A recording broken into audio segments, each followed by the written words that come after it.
lệch môi lệch pi ta đây ô chọc ô làm sự cọt lừa vậy môi chưa lên ô đây lừa cá này trời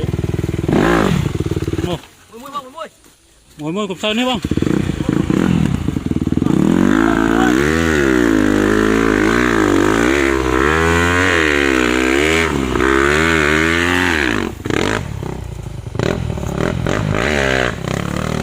trời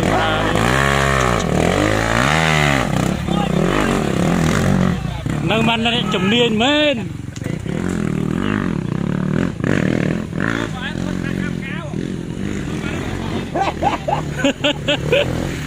à con môi tha môi tha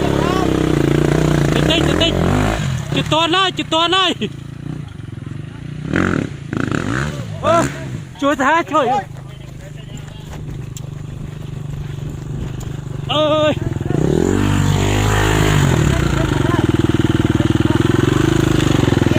mày chụp toàn kia nó nghe thầy chụp toàn tao con ơi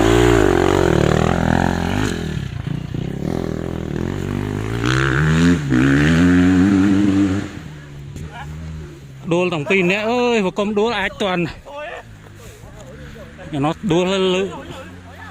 lươn này